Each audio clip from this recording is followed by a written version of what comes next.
Hello and welcome to the Overly Animated podcast, where we take animation seriously. We talk everything animation here, including Young Justice, which we'll be getting into right now.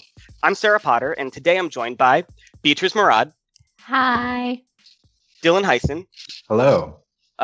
So today we'll be discussing the first three episodes of Young Justice Season 3 that happen in the second half. So this is like the mid-season premiere, episodes 14, 15, and 16. But before that, you can find more about this podcast at overlyanimated.com. You can subscribe to us on iTunes at overlyanimated.com/iTunes or on YouTube at youtube.com/overlyanimated. So with that said, let's just get right into this. These three episodes: Influence, Leverage, and Illusion of Control. I guess just we'll start with like general feelings with these episodes. I guess we'll start with Beatriz. We'll start with you. No, don't do that. Let's start with Dylan. All right. Let's start with Dylan then. Dylan, how would you feel about these episodes in general? In general, I quite enjoyed these three episodes. I know we have a lot of varying takes on Young Justice on this podcast, and I'm usually not on because I'm really not like an expert on the show or an expert on the DC or anything. So I just want to say I'm very much a Young Justice casual. I'm not going to know anyone's names, so forgive me in advance. I really don't barely know anyone's names on the show.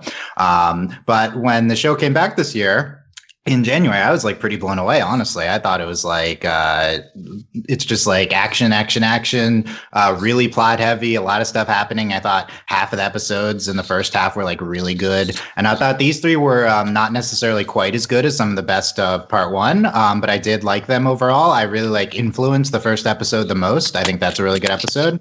And the other two are also good and fun. And I just like enjoy watching this show a lot. Lots happening. There's a million characters per episode, and they have certainly not dialed that back in these three episodes. It's probably a little hard to, I think it's hard to know who everyone is in the show, but it's not hard to follow what's happening. I think they do a really good job with that. So yeah, I overall did enjoy these episodes. Interested to hear the other takes though. Yeah, I think it's a pretty normal, I don't think there's a lot of variety in the take that there's too many a lot of characters. Maybe not too many, but there's a lot, and it's really hard to keep track. Like, there's definitely scenes in these episodes where I'm like, who is that again? And I don't think that's very uncommon. Beatriz, would you like to air your grievances now? And this is, I want to just first start by saying, it doesn't matter how familiar you are with DC and this universe. Poor storytelling is poor storytelling. It's just bad. It doesn't matter how familiar you are. You have to be able to follow, you can walk into things and be able to follow a story and be able to get invested in characters. Maybe you don't know all the names, but you care about certain people, you recognize certain faces, and it's just, since the beginning of this season, I just do not understand the direction and point that every decision that these writers have made, certain dialogue choices that I'm just like, did you really just say this? Like, why? It's just so awkward. I've rarely come across an animated show or at least a season, that's just so poor in comparison to every previous season. The quality is just so low. The bar is so low. I left the previous batch thinking, it can't get worse. It can't get worse. Well, and then it got worse. And I just can't. Beatriz, it's so interesting to me because I think this is the best season of Young Justice. To me, this works better than the previous two seasons. I'm so jealous of you.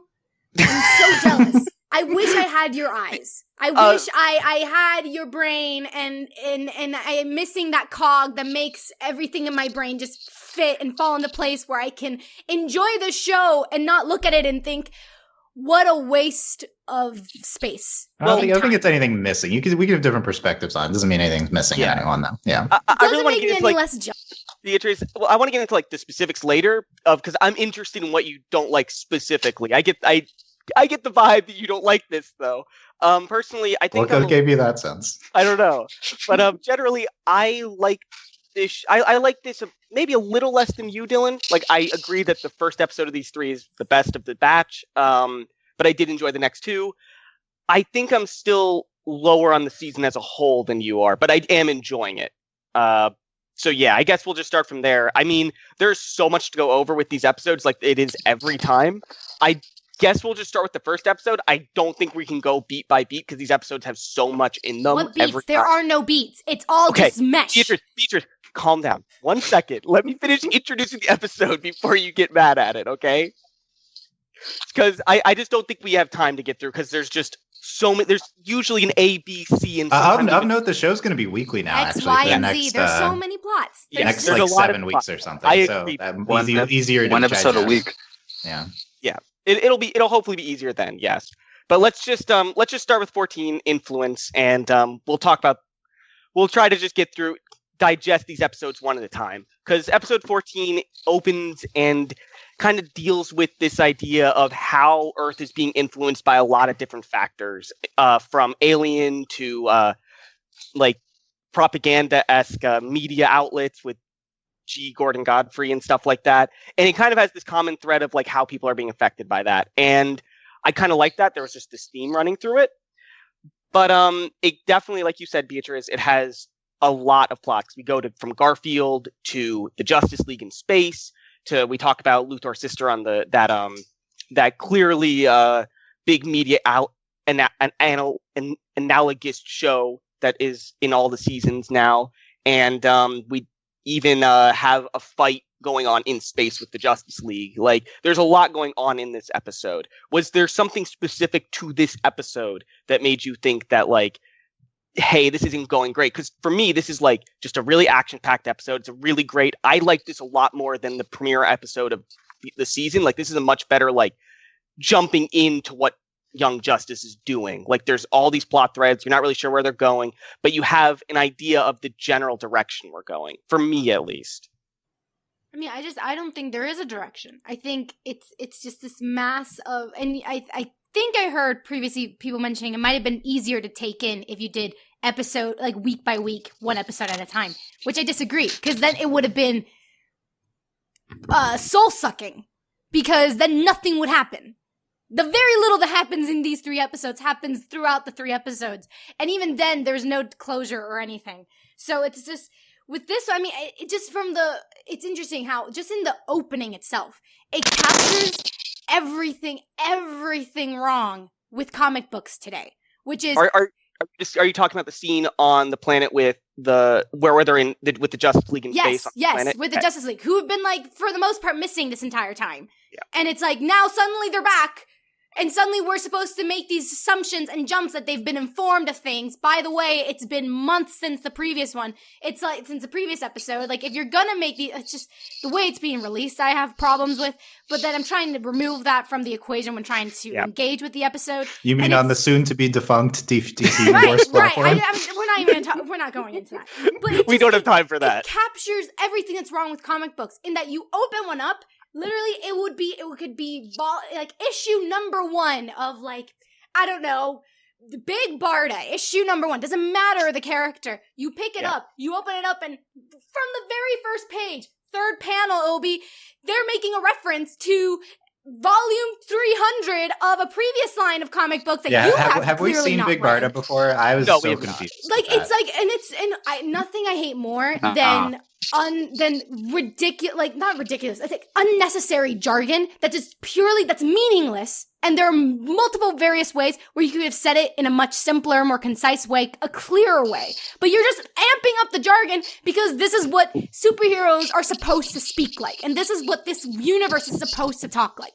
It's just just in that one scene, automatically I was turned off because I was like, it's capturing comic books. Well done. You are capturing the very problem and why comic books aren't being read today. Like, congratulations. Well, I think we'll circle back to that thought, Beatriz, because I have some. I think there's a lot to say about these episodes as a whole in terms of that, like in terms of how well they capture comic books, and I think there's some other forms of media that you can directly point to and say, hey, this is doing it better or this is doing it worse, and like, I don't know. It's interesting because there are a lot of references. Like they straight out say who watches The Watchmen in this episode, like stuff like that. I thought that was funny. Yeah, I liked that, and I guess this is a good way to transition into Dylan. How did you feel about this episode as a whole? Like, did you Like, did you keep track of it? Was there too much jargon? Because I know that you're not as deep in on DC as maybe Beatriz and I are. It's so interesting because this is like the best of the episodes for me, and I think it had the most characters. Like, and it reminded me of an episode from the first half. I'm trying to remember which one. There's one episode where it's like the leprechaun, and they were like chase, and then there's like I really have zero idea like what episode. Gee, I wonder why you can't remember or who any of the characters are. I'll find it, Dylan. You just keep talking. For the record, Big Bird, I didn't know that was her name. I was like, at first I was like, is she like the daughter of the guy who we got the backstory on who's God? 'Cause she was like, is that... That's who I thought she was at first. I was like, oh, it's a new person. I didn't know what her name was. That's the experience of watching it like through my eyes. But I kind of love it. Like it's nothing. Yeah, okay. I think like there's a ton of validity to the type of thing Beatriz is going to say. I'm interested to hear more as we go. I'm just in. You know, like this episode is the biggest and zaniest, and like that. I love it. I like watching the show because there's stuff happening all the time, and like there's a plot thread that I think like the show does need like a somewhat consistent plot thread. Like I do think in Leverage and Illusion of Control, I a little bit lose like what's happening overall in the like. I don't know how much meta. Like I guess there's meta stuff, but you lose the trafficking and villain plot lines. I feel like those aren't as strong there. Connected Influence. It was like, whoa, we're back. And Granny Good. I love the Granny in this episode. I love seeing her in full villain form. Like that felt really cathartic. Like she's been like sneaky evil the entire time, and here she is, and she's like. I don't even know what she was or apocalyptic. Is she an alien? She just have alien tech. I have zero idea. But it was really cool seeing her pop up as the villain. I kind of the big Justice League. It's like it's like so sporadically used. I love seeing them here. The Green Lantern dude. I don't know which Green Lantern this is. If he's even the Green Lantern, if he's a different name. He was really funny. I really liked him in this episode. And and then we saw this is the end point for all the metahuman trafficking. That felt really cathartic too, because this has been like such a strong plot line throughout strong as in like consistently presented, not remarking on the quality, presented throughout the entire first half of the season.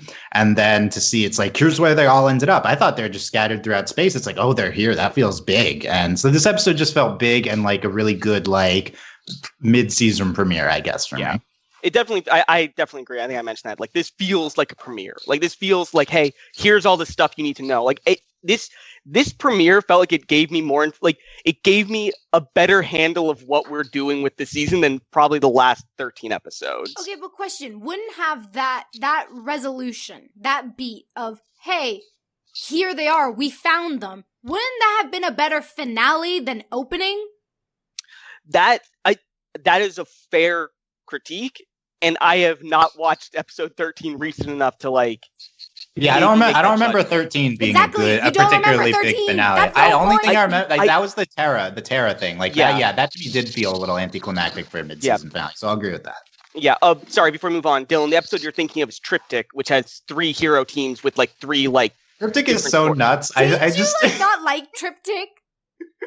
I could swear that you thought it was like the weakest. No, but no, Dylan just loves how many the harder to follow the show is, I love it more. Like Dylan, I wish I could. I'm gonna screenshot later. You are intentionally trolling me. No, I'm serious. Dylan, there are 1, 2, 3, 4, 5, 8, 9, 10, 11, 12, 13, 14, 15, 16, 17, 18, 19, 20, 1, 2, 3.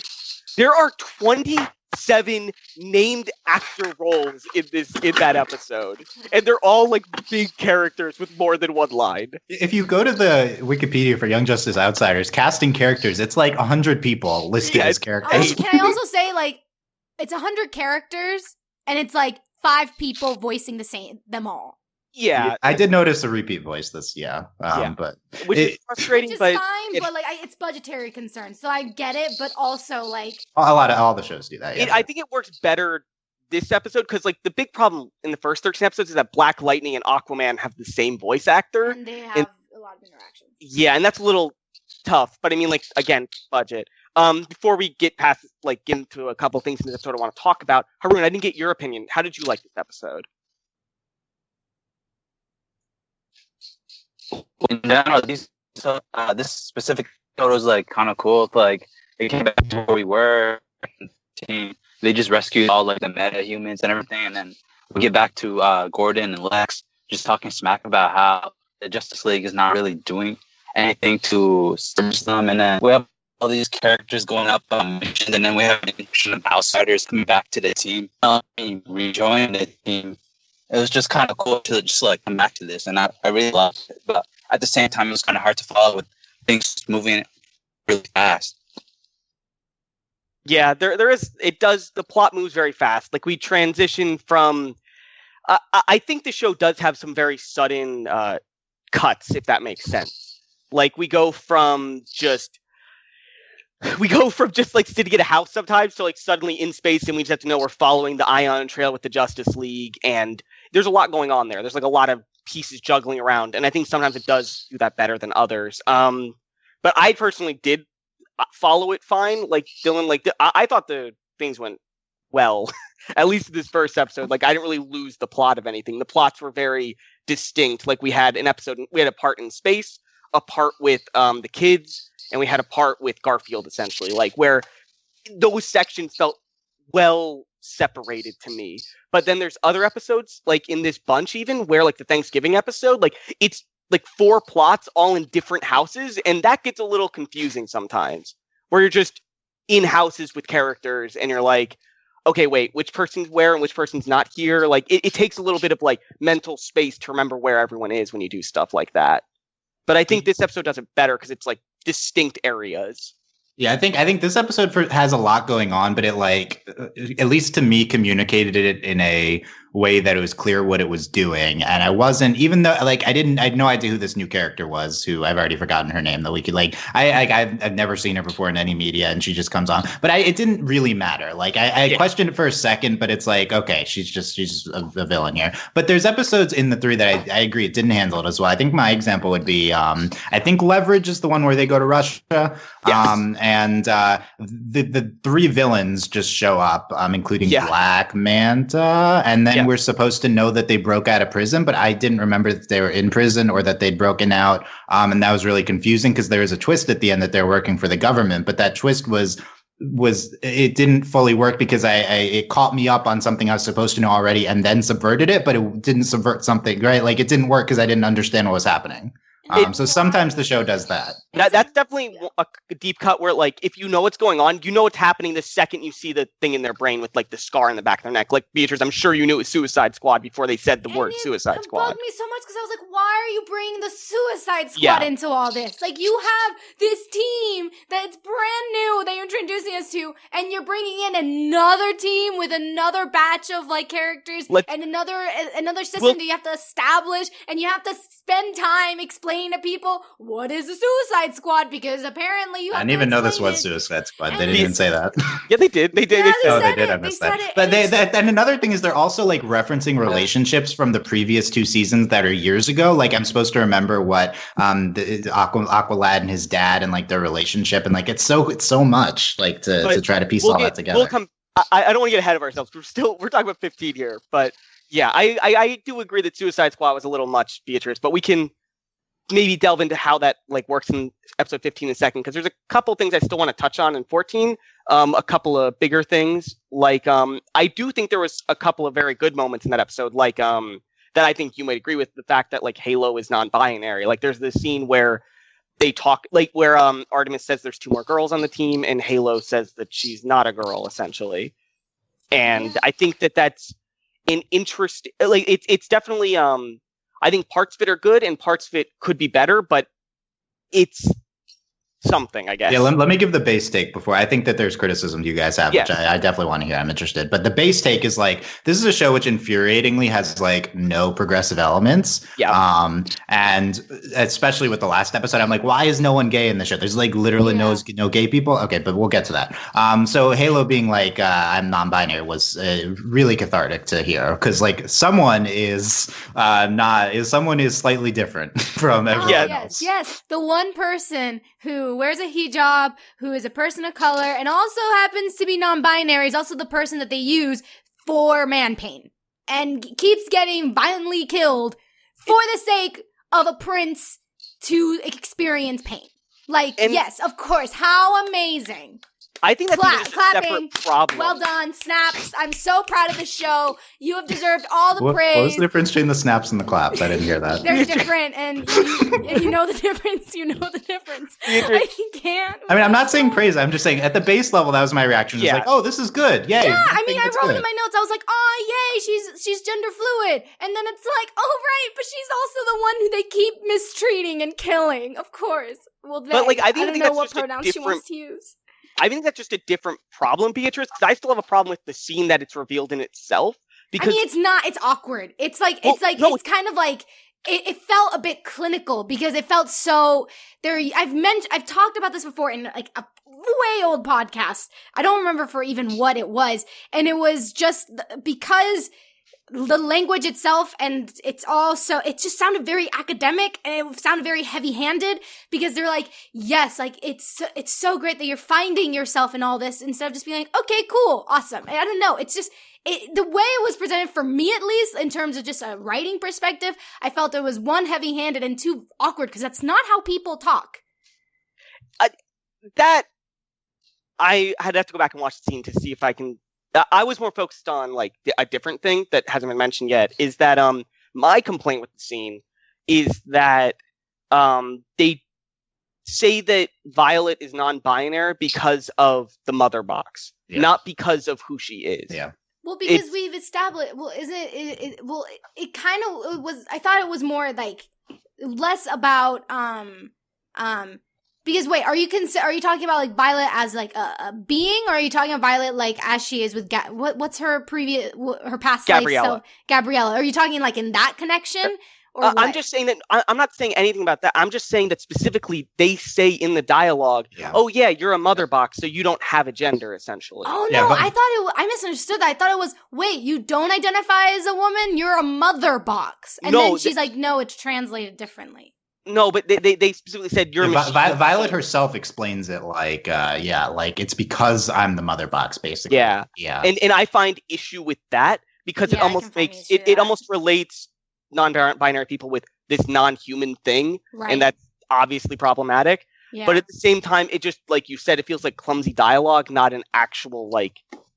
I mean, it's a rushed conversation, like, and with a bunch of things. Like, you see that with Garfield and him being obsessed with likes. It's like these moments that they're putting in because they want to tap every kind of conversation and cultural discussion that's happening in the universe. They want the show to be the zeitgeist of this generation. And I'm like, why? No, stop. You don't want to be that. And you shouldn't be that. It's just Young Justice. It's just the show's weird hip dialogue that belonged when the show was actually airing and not now. And they're continuing with it for whatever reason. All right. But I think this makes sense for Violet. Like, I think like this considering what the origins of her character is, I think this totally makes sense and is a great moment for her character. But it's also like it would be good if they had human-based non-binary character and then also had Violet. I think that's the problem. Yeah. That's the problem. It's like because she's the only person in any that is fluid or just not, that's basically not the norm. Immediately, that's why she's the sole representation of that. So that's why we have a problem with it. If there was other people that were, and you see them and you get to know them, you give them a name, then suddenly it's like, okay, well then we have various people. We're not relying our entire representation on this one character. Like, they are shooting themselves in the foot. They are limiting themselves. And it's what's nuts is they see this and go, we're gonna pat ourselves on the back. And it's like, no. Yeah. And I don't know if you've seen tweets or anything, but I don't know if the show putting something in the show inherently means they're trying to pat themselves on the back. I think they think they're I don't know if incredible, and I'm like, okay. Like, but I do agree that this feels. I want more than this. I agree with that sentiment. Like, this is not enough by any stretch. And it's not even. Yeah, it's not. And it's not even like that big a thing because, in terms of like moving forward, because. And this is not a knock against non-binary people that like present as one gender, but the thing is, in this show, characters have one model essentially, so there's no chance for Violet to like dress any other way or to present any other way. They do all have one model. It's a good point. They all have the same face. Yeah, and so the fact is that like Violet just will be this one girl model the whole show. Like, there's no like. I'm just saying there's no chance for us, the audience, to visually see if she's dressing differently because of this. I would just like it explored more in terms of dialogue. I think one interesting thing for me was that the show continued to use she/her pronouns for Violet, which is totally valid and something she might do in the situation. But I'd like to hear her talk about that. Yeah, but that's what I'm saying. I'm saying like we obviously are moving past it. Right, like let's not do that. Let's get into this. Yeah, and I was saying like they could comment on it without dialogue if they like changed her model a bit or had her change her model maybe between episodes sometimes. Like that'd be enough to show that there's some flux there. But they're definitely kind of just or not definitely. They're pretty much just moving past it. But it's also like, of course, the show's gonna move past it because it moves at 200 miles an hour, right? Yeah. Like it can't But stop. she already has other issues she's got to deal with now. Yeah, but the point is, this is the kind of stuff I want the show to sit on because this is an interesting discussion, especially in the hero. This is more interesting than the conflict they are presenting with her character, which is something. It's not a fact about her that's not her. She's a new person now. Okay, let's move on, right? Like it's not her. You know how it's going to end. Like you know that she's going to reveal it to Brion, and it's just me like you're not that person. And he'll come around, and then like he'll be angry. He'll say something. Yeah, if they say something, then they'll fight. Then they'll come back. Yeah, and then he'll come back. Like it's beats that we've seen before, and it's like, yeah. But this has actual implications on their relationship, and it'd be interesting to see Brion. I love the moment of Brion being okay with it, though. Like yes, I would, but there definitely is that moment where you deal with it past the initial reveal, if that makes sense. Like there's steps to it because the first step is obviously like I love you and that's not going to change. But there are times when it like you definitely sit down and think about it and you realize the implications of all the things that you're talking about here. Because there's more to it in a real world relationship than just I love you as much as you wish it wasn't just that with something like this. And I wish that I'm just saying this is a complex thing and they could do a lot with it. Yeah. So before we move on to episode 15 here with Leverage, was there anything else you wanted to talk about in Influence? I think we covered pretty much all the big beats here. Big Barda, the weird, the new Green Lantern, and the non-binary. Can I say something about the Green Lantern? Yes, about Guy. What is his accent? I don't know. Like, what is his accent? Like, I thought it was just like, maybe like I just am not familiar. Maybe you guys can enlighten me. Like at first I was like, is it like Irish? Is it Scottish? Is it like European? And then I was like, no, it's Australian. And I was like, no, it's like some weird like not metropolitan, but like some Midwestern thing. I don't know what is his accent. It felt like the actor was just getting really, just having a ton of fun with it. And I'm like, but maybe a little bit too much fun because I had no clue where he was going sometimes. I don't, maybe, it would I don't know. I'm creating like mini fanfics in my head trying to explain this accent because it's so appallingly bad. Look, there's Fake City, there's Star City, it's a different accent we don't have on our world. Sure. With that said, we really do need to get to the next episode. I just want to say that I liked the last scene of this episode. I really liked the way it was constructed with Garfield just closing down the windows of all the news scenes we've been seeing all episode and then ending with him looking at Granny. Like I think that was just a well constructed like last minute scene. It reminded me of Dylan running with scissors, the way it ends with the computer with just Marco kind of looking at it. That's from Star Wars First Eagle. That's a good comparison.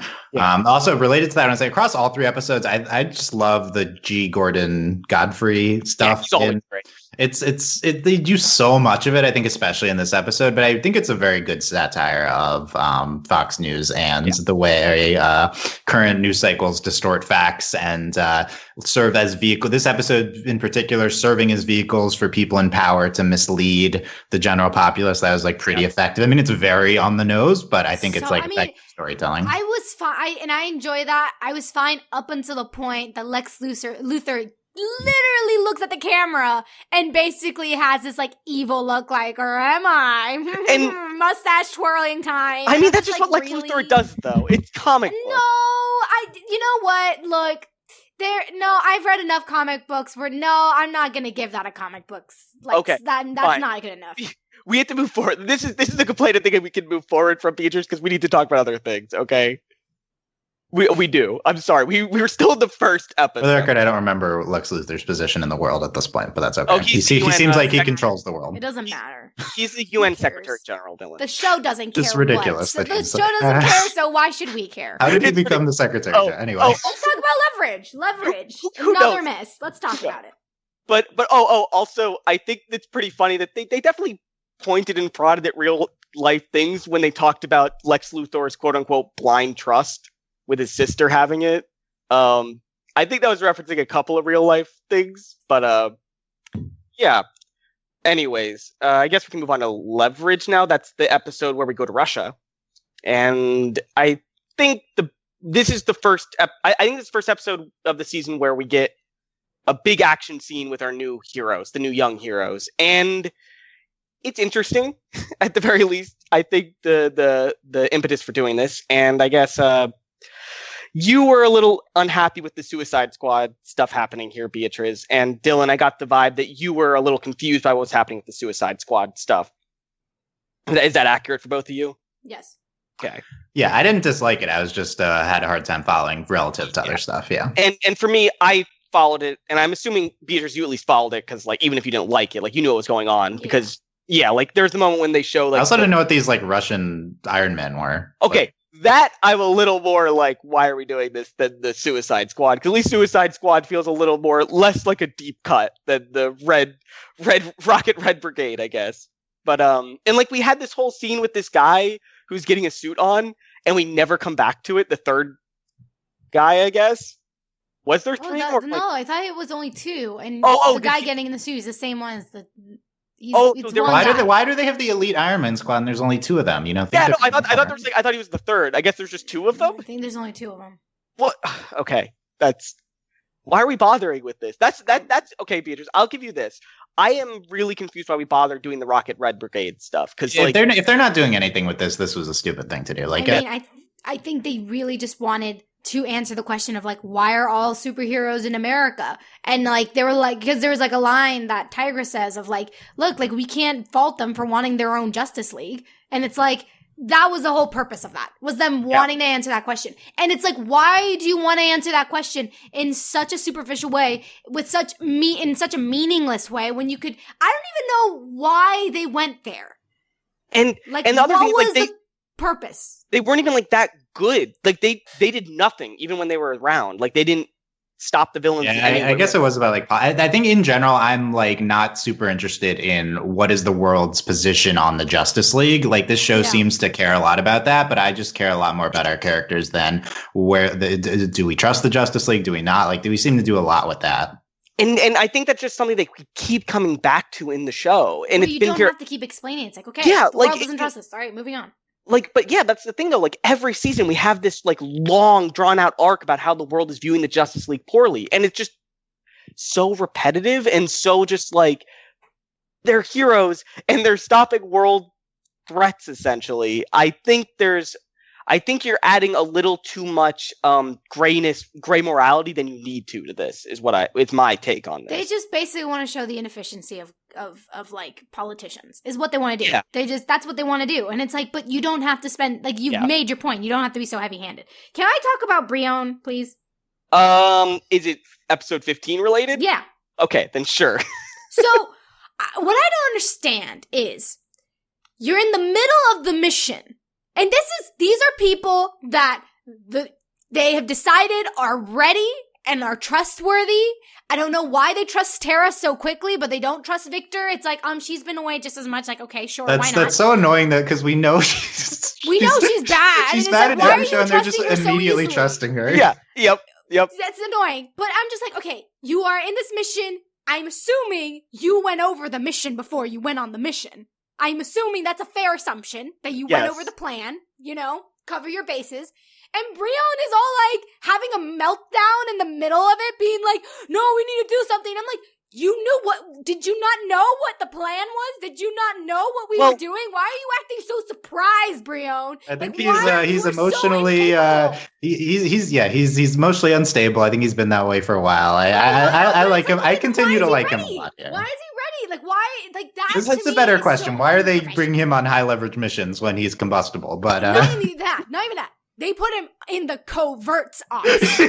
Yeah. And he, like, the coverts ops team. And the guy who has meltdowns in every freaking mission. The bigger thing is there's a point where it's the middle of the night, in the middle of a snowy, like, forest, and he, like, makes this gout of lava to make a secret tunnel for them to go underground, and it's just, like, that's not very stealthy, Brione. Look, like, I don't even care about the physics of this. I know.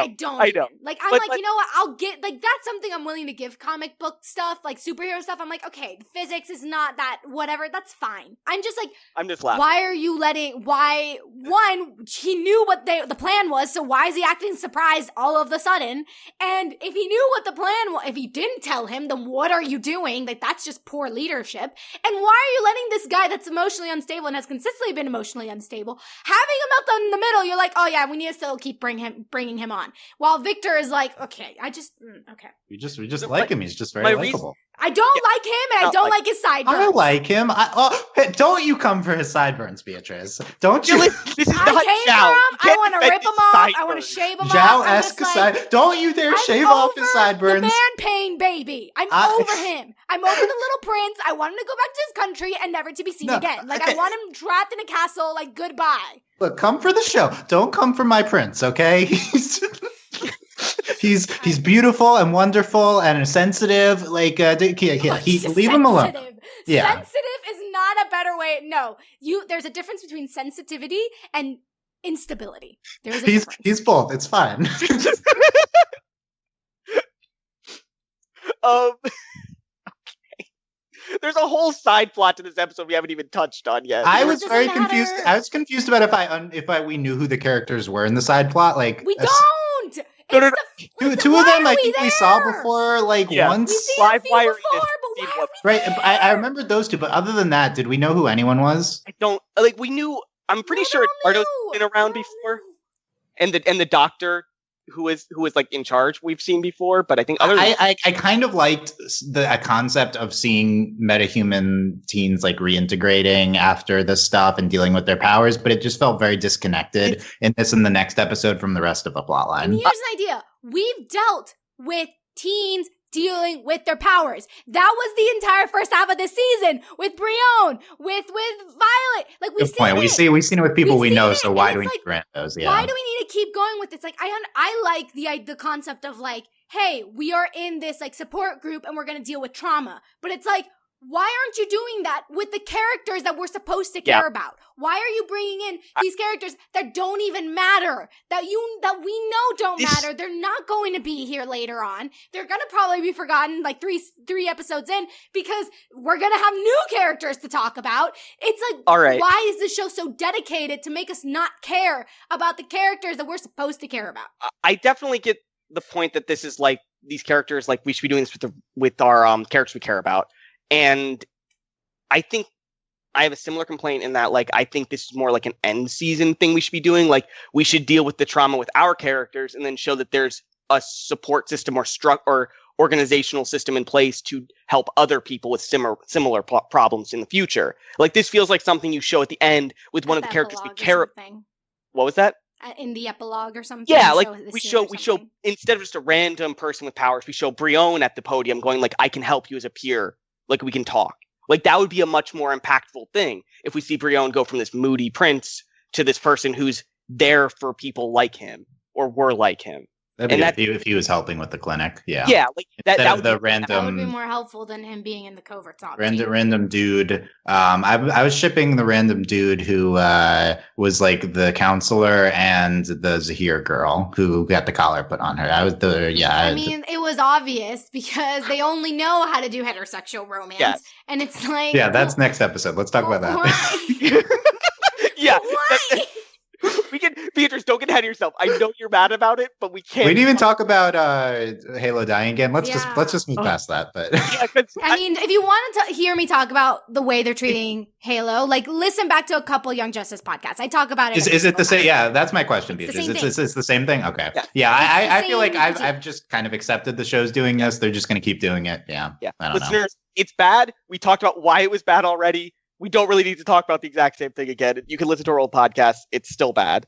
Should we talk about the revelation of Halo? We did a little bit, like we talked about it in reference. Oh yeah, the twist at the end of the episode. Yeah. That. Yeah, that was it. Did feel impactful, even if the next thing that I felt was like, okay, but this doesn't matter because you're a new person. But it did pack a punch. I think at the end of the I think it did. It's just like there are so many things I want to care about, and they're not focusing on them. Why are we focusing on this instead?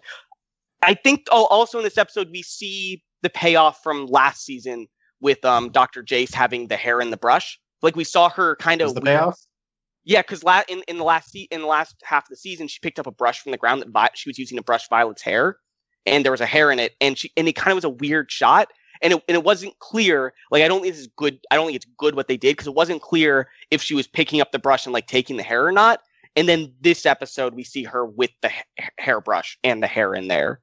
I'm so confused what they're doing with Dr. Jace. They're doing some big slow burn, and like I don't know if this is like a known comic thing that but like they give her a lab, and then they have a shot of her doing something, and I like really like this character, but they've just been doing like nothing with her. It's like so little with her for so long. It's like this show is being so restrained with her compared to every other plot where they just move very fast, and I'm very interested to see what they ultimately. I disagree. I think they're doing with her what they're doing with every single plot, which is making it a slow burn and then resolving it in like 2 seconds, like when you could have like paced it out a lot better. That's true. I guess it depends what the reveal is and how fast it is, and we'll see.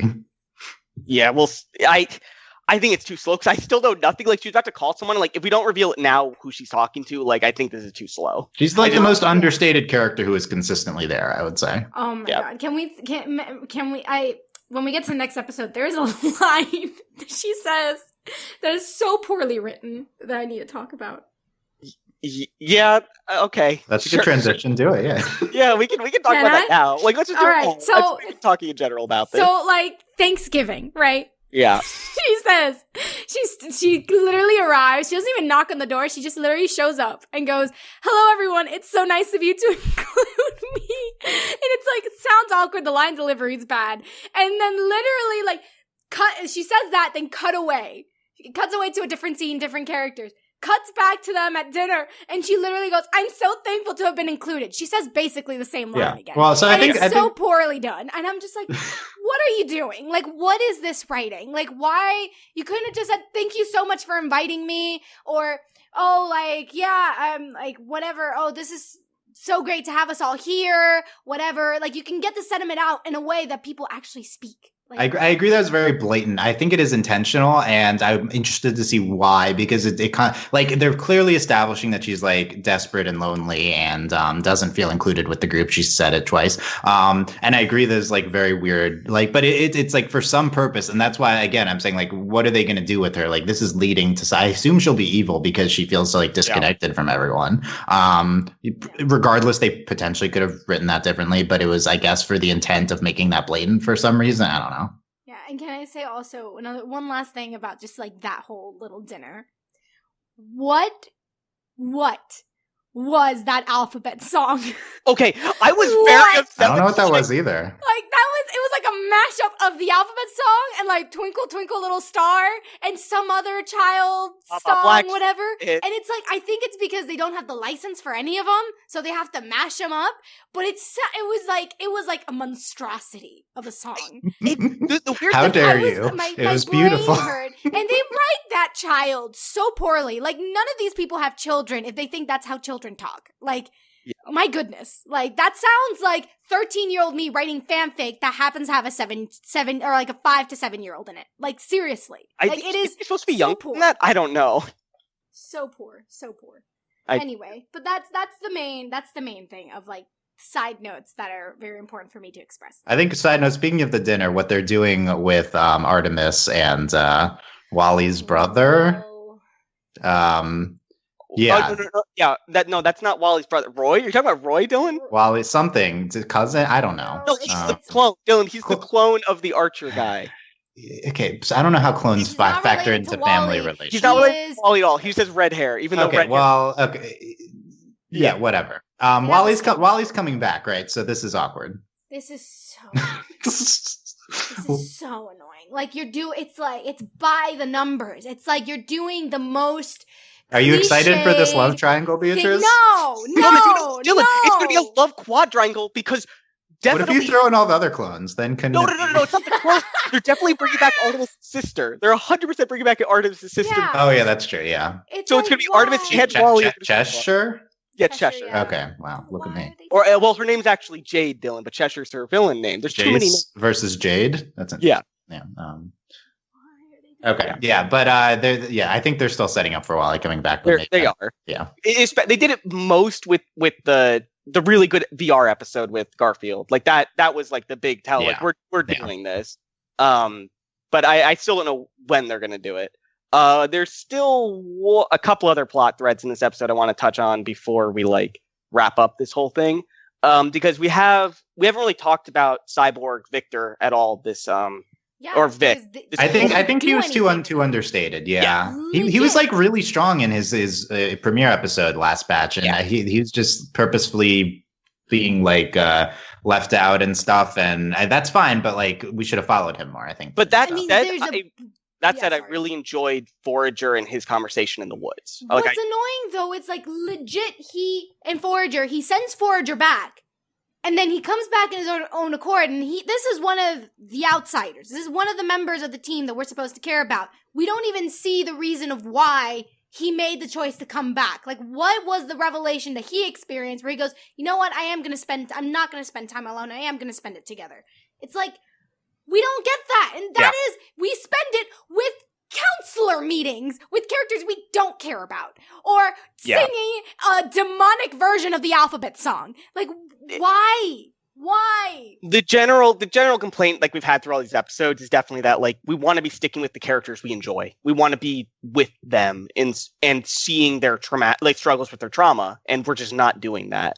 Like we almost got there with Vic this episode, and then we just cut away from it. There was no, I just realized this as we were talking at some point, there was no Nightwing or Black Lightning, I think, at all in the right? Black Lightning was present in an episode, but he didn't really talk because he's dating Dr. Jace. Yeah, but those are two big characters, and Nightwing in the episode, but very little. Yeah. Okay. But yeah, like. Oh, and then there's also where I guess we can get to the next thing you're mad about, Beatriz, because the other plot thread in this episode is about Static along with 3 couples at the youth facility, and Static constantly talks about how he's the 7th wheel and how he needs a girlfriend, and everyone tells him he needs a girlfriend, and it's just tons of straight stuff for about 10 minutes of this episode. I mean, I don't care. I don't care about these characters. Like, these are part of the group I don't care about. Look, Beast Boy, like, I found him being like an actor and all that annoying. So I'm like, really? Okay. I think Beast Boy's really strong. I think he's the strongest written character, but that's not my favorite that's not my favorite storyline. I was like, really? You're gonna go this route? All right, sure. But it's like the strongest one. I don't deny. Like he is probably possibly the strongest character of the entire show. Which is weird because he was barely a character in the first 2 episodes. Yeah, no, I didn't know that was Static Shock until you said it just now. Yeah. No, Dylan, fine. They never said his name. They never said it. I was confused. I just knew.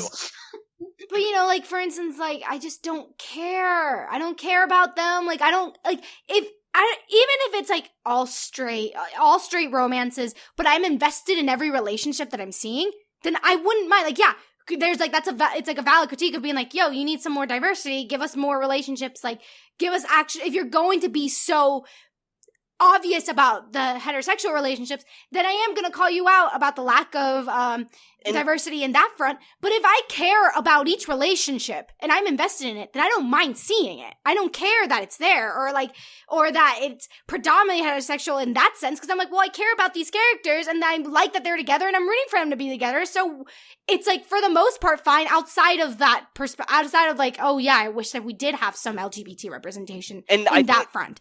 I don't care about these characters. And like, Static wants a girlfriend. I'm like, well, buddy, like, I don't care if you end up getting one or not. Well, buddy.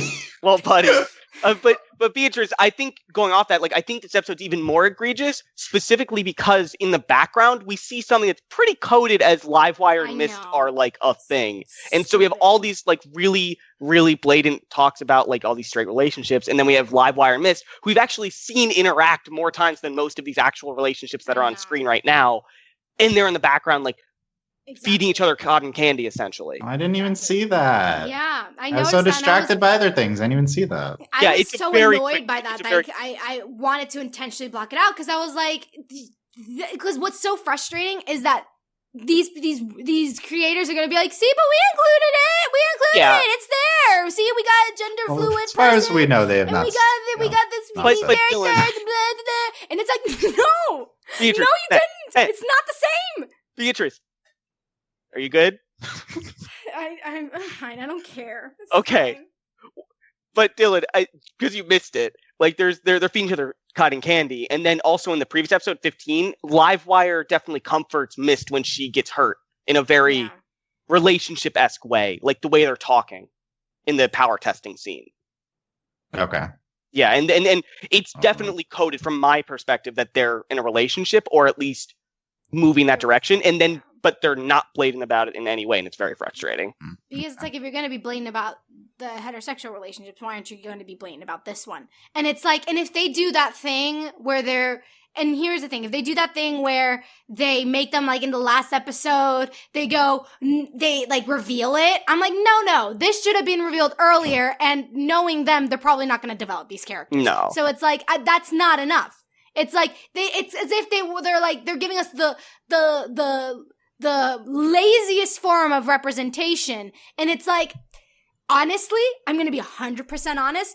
If it's going to be badly done, badly executed representation, I'd rather not have it.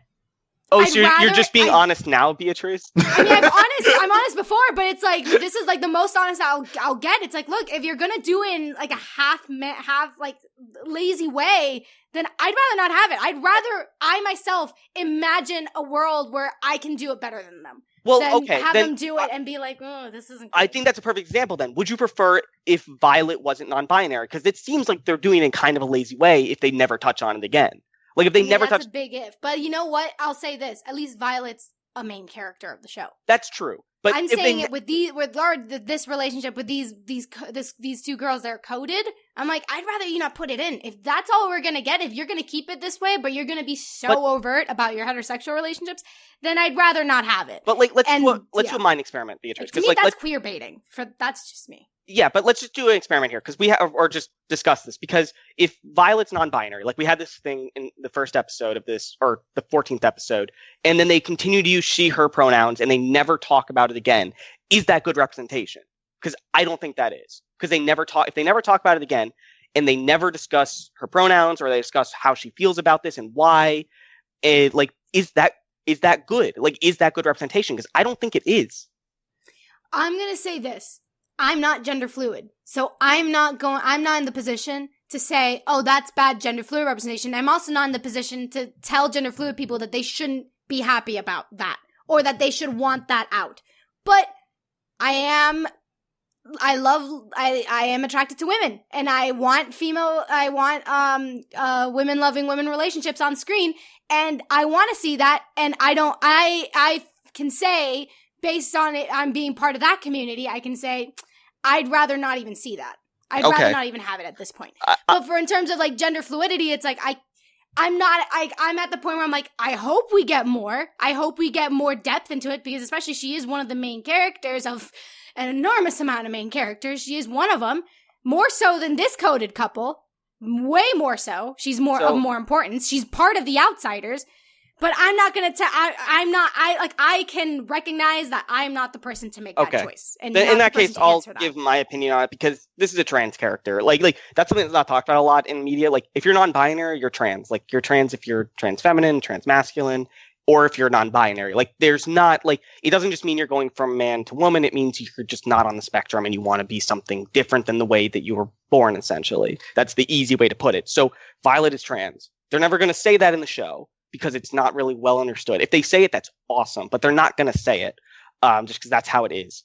And I think I am not non-binary, but I do understand the idea of having a gender identity that's different than the body you're in.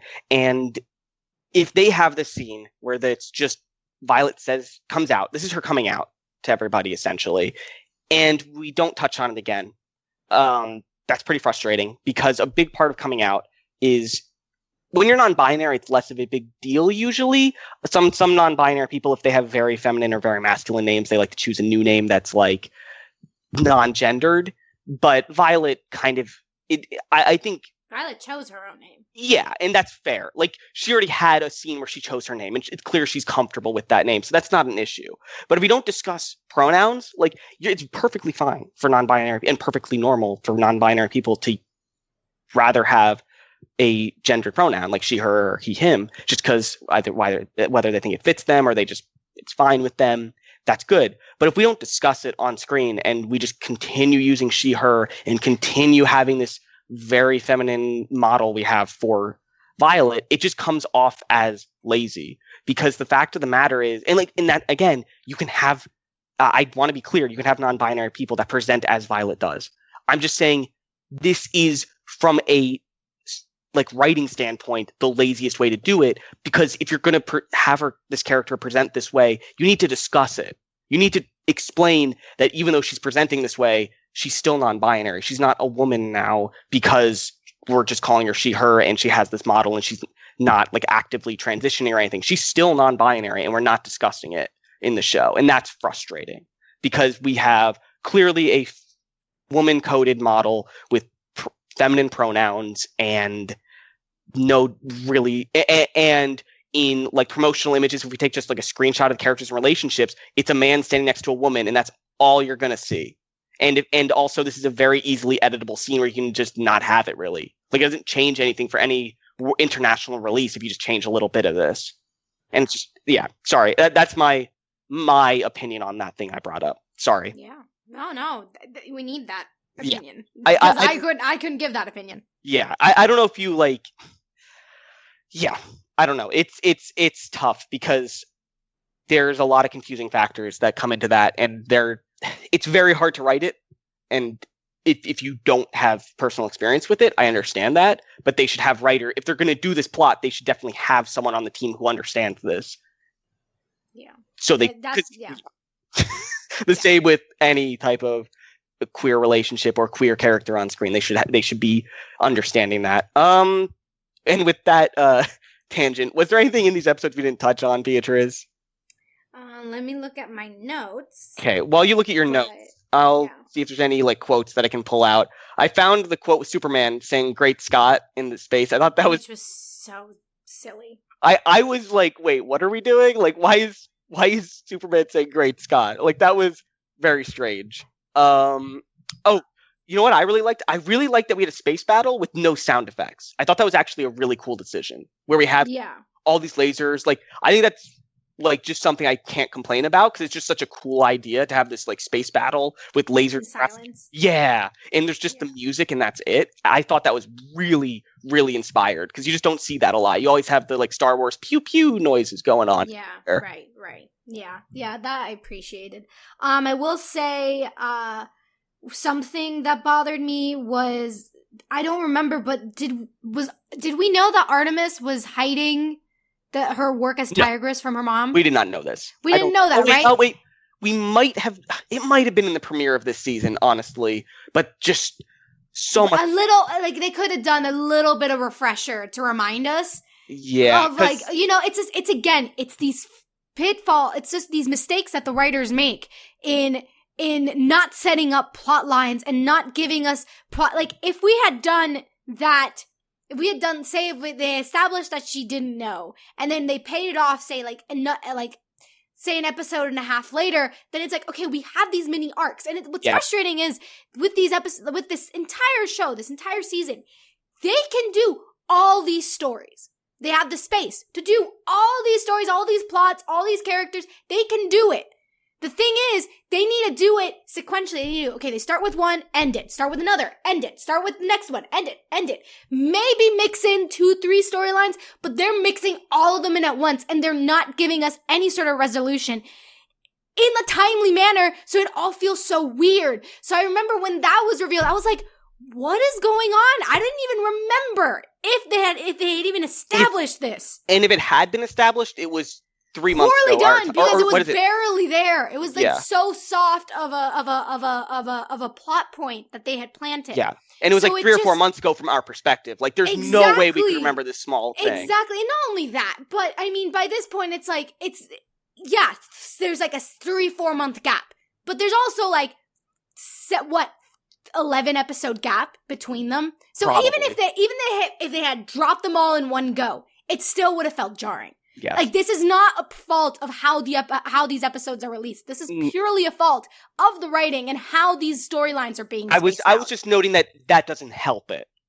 That's all. It doesn't help it. But like, trying to view this outside of the influence of how these, because sometimes the creators don't have a say in when these things are going to get released and how they're going to get released. So it's like, this isn't your fault for not knowing how these things were going to get marketed and released, but it is your fault for leaving an 11 episode gap in between them. Yeah. And it's like, it's just poor. It's poor storytelling. Poor storytelling. This feels like the type of like subplot where like you have to introduce it like as like Artemis is meeting up with her mom and her mom says something kind of ham-fisted of like about I'm glad you dropped the hero thing, just to remind the audience. And if you're gonna like, because there's no way I remembered this. Like I did not know where the conversation was going until it was happening. It doesn't even have to be like an easier fix, less ham-fisted. Simply have, before Dr. Jace shows up, and it further emphasizes how she's not included, even though she's desperate for it because she's out of the loop. Have Artemis remind everyone, like, hey, and remember, like, keep it on the down low about the hero stuff when my mom's around. Yeah. And then here comes Dr. Jace, showing that she's out of the loop because she's not included in the group that she's so desperately wanting to be included. She's the one that gives it away. Show her arriving after Artemis has the conversation. There you go. And it's like literally it fits so easily. It just is a more efficient way to fix this scene and make it flow better. It's just it's these moments. It's these moments of just show, like, and this I thought about legit like 2 seconds after I saw this whole thing go down. So it's not even like there are better ways to do it if you give people the time to do it. I just think it's just very poor. I'm just very disappointed. Yeah. I can see where you're coming from that, but I just found something in my notes that we need to talk about because I can't believe we didn't touch on it before now. And when Halo dies, we actually missed something we need to talk about. Because Captain Boomerang says, "You're everything I like best in a woman, an easy target." I don't know if we have time to dig into this a lot. But I mean, he's part of the Suicide Squad, so it's like a villain saying it. But so it's like, all right, but it's annoying, it's bad, but at least it's not like a hero. It's not shown in the perspective of someone that we're supposed to admire. So there is that, but it's still annoying. And I will say, what really bothered me about that, because I didn't want to get into it because we've talked about this so much before, but she doesn't even try to dodge it. No. She doesn't. And I have no confidence in the show and it actually wanting to engage with her willingness to just die. Yeah. I have no confidence in the show doing that. Yeah. They already wasted their counselor scene on characters that we don't care about. I have no faith that the show's actually going to do good by Violet.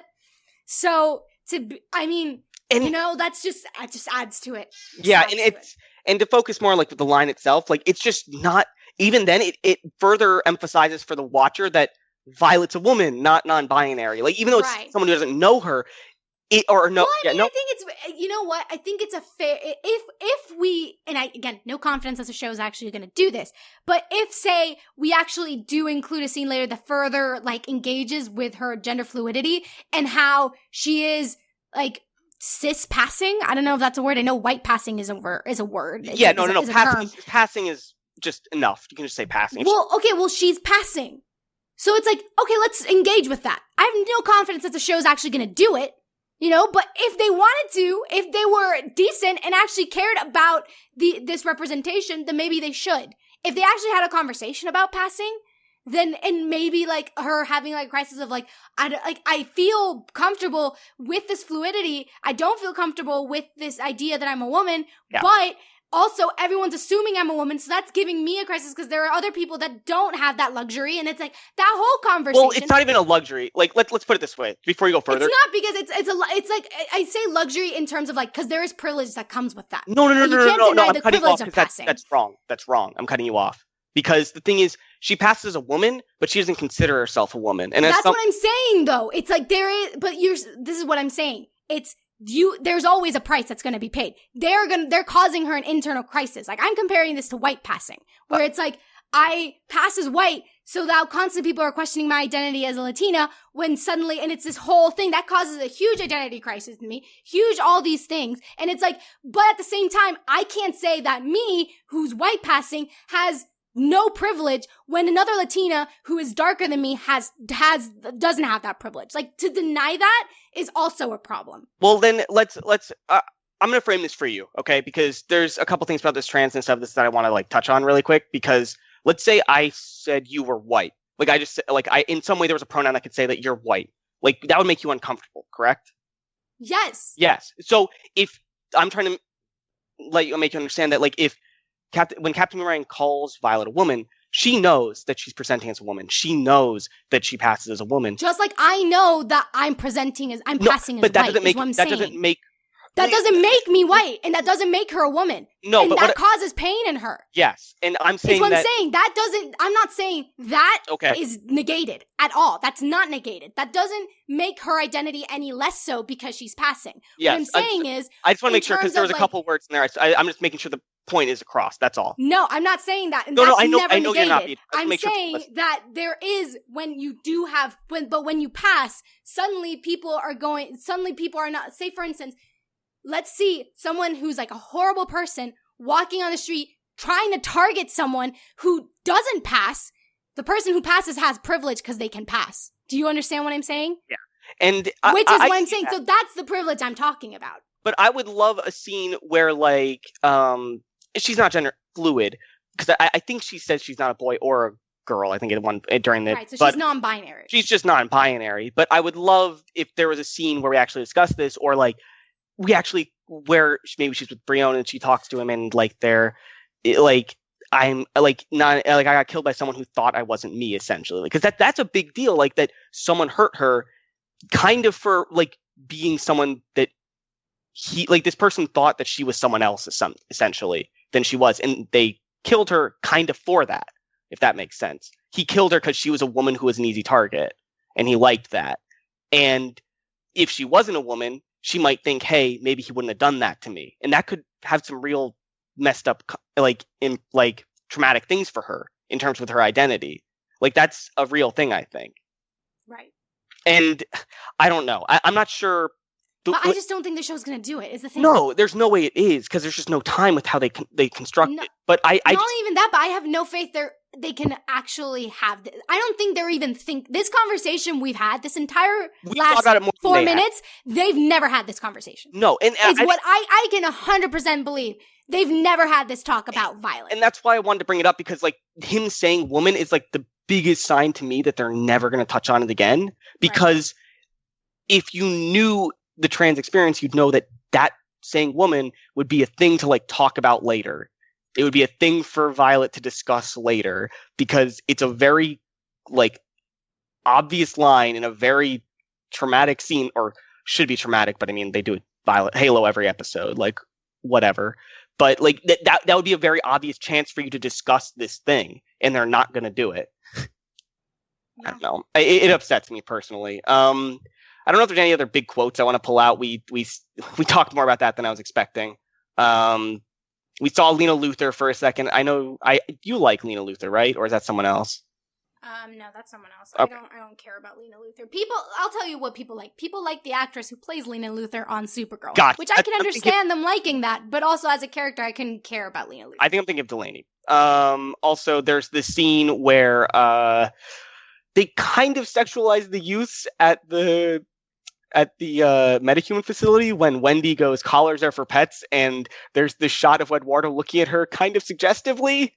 And I didn't catch that. It was kind of uncomfortable for me, but I might have just been reading into it a little too much. I'll give you that. I might be reading into it too much, but it was like, just the words were awkward. because there are implications for colors and pets in reference to women and stuff like that. I don't think that's a deep cut into stuff like that. I swear, we're doing that thing with Terra and Deathstroke. I'm done. Oh my god. Can we talk, like, it's just you and me here, Beatriz. Can we talk about why they're doing the Judas contract again? You're asking the wrong person, because I have that same question. Like, why? I forgot that's it. Doing it. They should change it. They should change this to, instead of saying Young Justice Outsiders, it's Young Justice. Why? Yeah. Why? So, like, all the other plot threads we've really talked about today, like, I, like, can rationalize my brain as being like, I'm okay with this. But this one, the Judas contract, we've done this 3 different times in animation, and they were never, like, Teen Titans is the only show to get it right, and no show can do it that well again because they changed it so much. Look, I disagree that no show will ever do it that well again, because I'm a big believer that you can still take something and make it your own and still have a chance of it being good. Just because something's great doesn't mean you can't make something, reinterpret something to be great. But this show is not doing it. This show will not do that. This show will not do it. I'm just saying this because I think the source material is not a good place to be digging ideas from, and anything that vaguely looks like the Judas contract is gonna always make me uncomfortable because it's an uncomfortable story. Yeah, but it's not one I really think needs to be shown. Like, I mean, there's so many things that don't need to happen on the show, but are for some reason happening. My issue is that, like, they don't have a lot. Like, they have, like, this ability to show blood and death and sexual, like, just they can make sexual comments in this show now because they're on DC Universe. That's rip. But they just use it for things that are not good.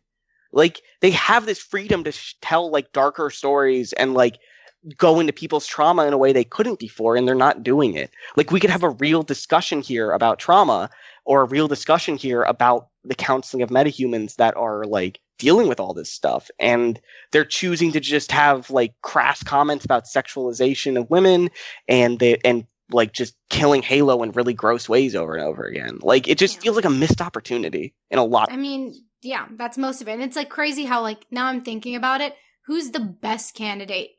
Like, let's just take Halo out of the equation, because let's just assume that they just only want to use her as a test dummy. Yeah. Just someone who just continues. Let's take her out of the equation. Let's just, who is the best candidate when talking about trauma?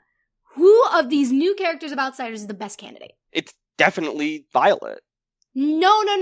Let's take Violet out of the equation. Sorry. Taking out Violet. Let's just assume they're going to keep mistreating her. Take her out of the equation. Who is the one character? I'd say either Vic or Brion. It depends on Vic? Vic? Yeah. He had trauma on him. He became something that he didn't ask for. He was saved when he didn't ask for it.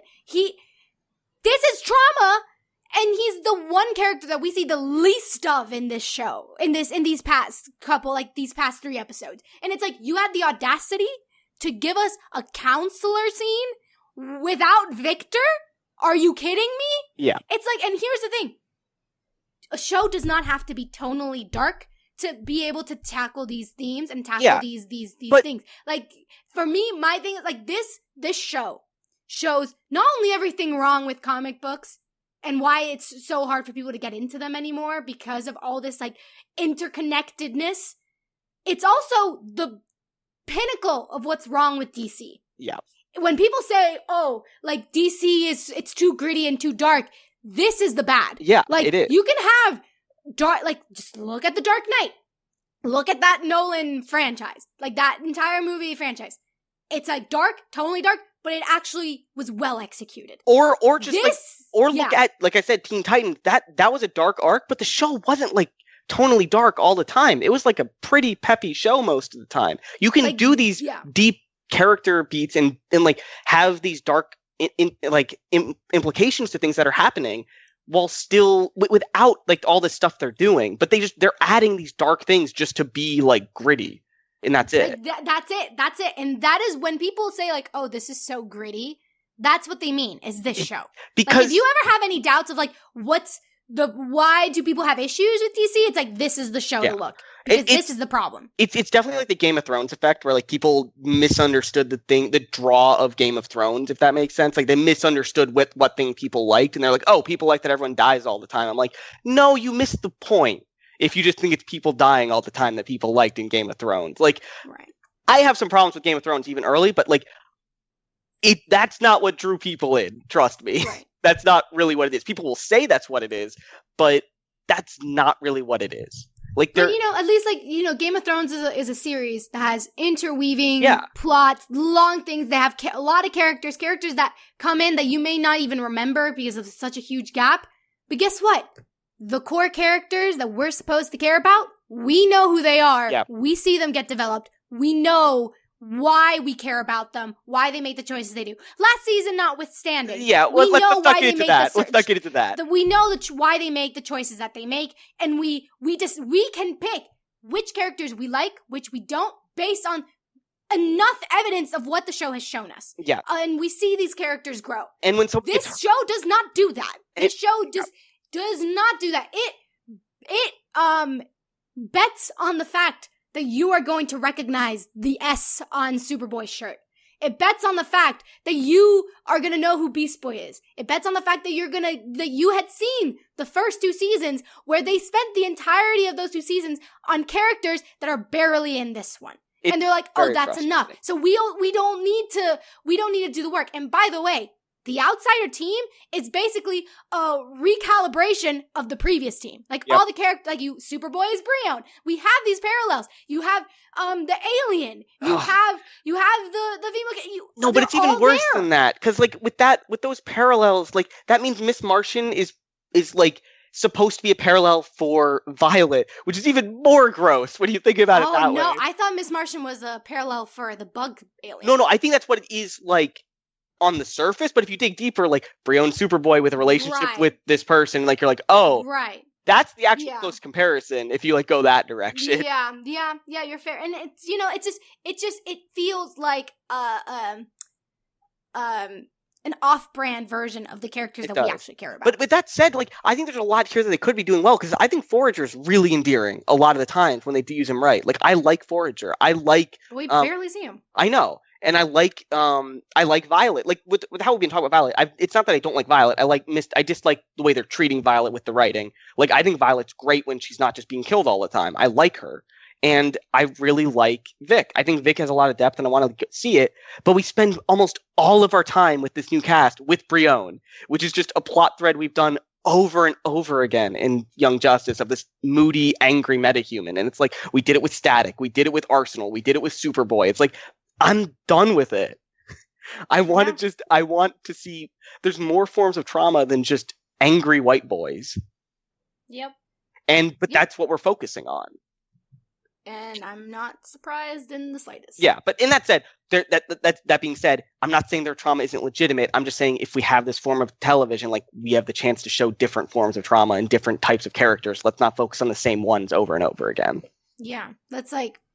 And it's like, I don't know. I'm just like, I'm of the mindset of just do it well. And even if okay, we're going to get the straight white boy man pain.